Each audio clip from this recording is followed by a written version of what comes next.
বাংলাদেশের ওষুধ বা স্বাস্থ্য খাতে আপনারা সবাই জানেন যে ৮২ সালের একটা ওষুধ নীতি তৈরি হয়েছিল, যেটা বাংলাদেশের ওষুধ খাতকে আসলে স্বাবলম্বী হতে এবং ওষুধকে সাধারণ মানুষের কাছে সহজলভ্য করতে এবং প্রকারান্ত সেটার মাধ্যমে মানুষের স্বাস্থ্য সেবার মান রক্ষার্থে একটা বিরাট অবদান রেখেছিল।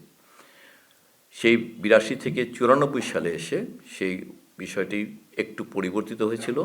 সম্পূর্ণ ওষুধ সবগুলোর উপর নিয়ন্ত্রণ থেকে সেটা কমিয়ে ১/৩ বাজারের, তখন প্রায় বাজারে ৩৫০ ওষুধ ছিল, তার মধ্যে ১১৭টি ওষুধের মূল্য নিয়ন্ত্রণ করা।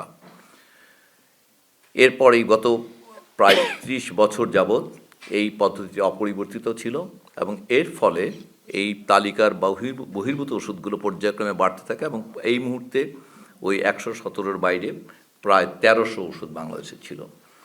এবং আপনারা যারা এই খাত মানে স্বাস্থ্য খাত সম্পর্কে অবহিত, আপনারা জানেন যে এই ওষুধগুলোর মধ্যে মূল্য পার্থক্য পর্যায়ক্রমে বাড়ছিল এবং বাংলাদেশের স্বাস্থ্য খাতে মানুষের ব্যয়ের ২/৩ আসলে ওষুধ খাতে ব্যয় করেন এবং এই আউট অফ পকেট মানুষের ব্যক্তিগত খাত থেকে ব্যয় করা অর্থ এই ওষুধ খাতে ব্যয় হয়।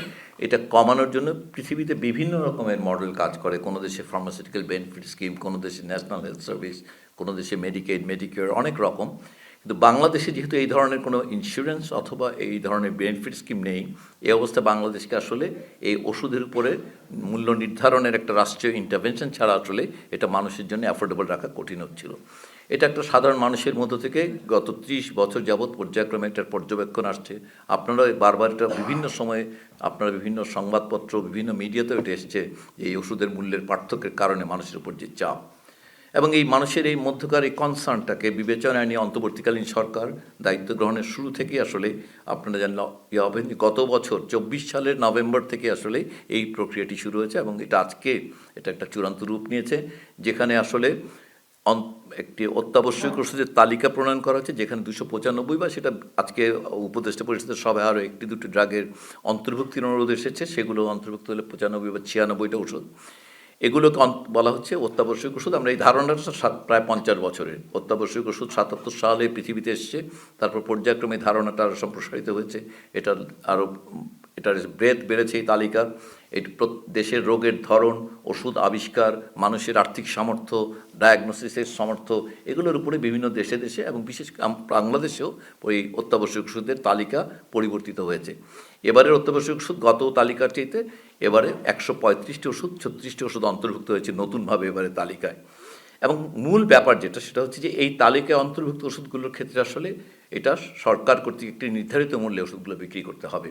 এটা স্পষ্ট নির্দেশনা থাকবে যে এই বিষয়টি আমাদের একটি ফর্মুলা, যেটা অনেক দিন যাবৎ, সে ৮৫ সালে একবার এটা তৈরি হয়েছিল, ৯২ সালে সেটা কিছু পরিবর্তন করা হয়েছিল, এবার একটি নির্দিষ্ট ফর্মুলা বলা হচ্ছে এবং যেখানে কাঁচামাল অর্থাৎ এটার এপিআই, এক্সিপিয়েন্ট এবং তার সঙ্গে যে মার্কআপ রেট, সেটাকে বলা হচ্ছে। মার্কআপের ক্ষেত্রে আমরা কোনো পরিবর্তন করিনি, এটা যেটা প্রচলিত মার্কআপ ছিল সেটাই থাকছে।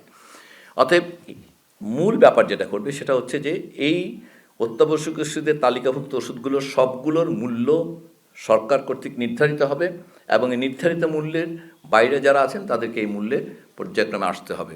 যারা উপরে আছেন তাদেরকেও নেমে আসতে হবে, যারা নিচ থেকে যাবেন তারা ইচ্ছা করলে উপরে উঠতে পারেন অথবা থাকবেন না। অতএব এই ওষুধগুলো বাংলাদেশের সাধারণভাবে, আপনারা সবাই জানেন যে অত্যাবশ্যক ওষুধ মাত্র এটা বাই ডেফিনেশন এটা ৮০% মানুষের সকল রোগ ব্যাধির চিকিৎসার জন্য যথেষ্ট। অতএব এই ওষুধগুলোর উপর মূল্য নিয়ন্ত্রণ সরাসরিভাবে বাংলাদেশের ৮০% মানুষের চিকিৎসা প্রাপ্যতার উপরে আসলে এবং ওষুধের প্রাপ্যতার উপরে প্রভাব ফেলবে। অতএব এটা একটা বলা যায় একটা যুগান্তকারী সিদ্ধান্ত বাংলাদেশের এই অন্তর্বর্তীকালীন সরকার বাংলাদেশের মানুষের ওষুধের প্রাপ্যতা নিশ্চিত করার জন্যে স্বাস্থ্য খাতে তাদের কাজ থেকে ব্যয় কমানোর লক্ষ্যে যে সিদ্ধান্তটি নিয়েছে, এটা আমরা আশা করি যে এটা একটা দীর্ঘমেয়াদে প্রভাব ফেলবে। প্রশ্ন হচ্ছে যে এর উল্টো দিকে এটা ইন্ডাস্ট্রির উপরে কোনো প্রভাব ফেলবে? এটা খুবই অন্তর্বর্তীকালীন সরকার এই ব্যাপারে খুবই সাবধান ছিল এবং খুবই সতর্কতার সঙ্গে এটাকে একটা পর্যায়ক্রমিক ফেলা হয়েছে, যে এখানে 4 বছর সময় দেওয়া হচ্ছে যেন পর্যায়ক্রমে ইন্ডাস্ট্রিগুলো এটা কোপ আপ করতে পারে। কিন্তু এটা নিশ্চিত করা হচ্ছে যে এই ওষুধগুলোর মূল্য নিয়ন্ত্রণ করা হবে, নির্ধারণ করা হবে।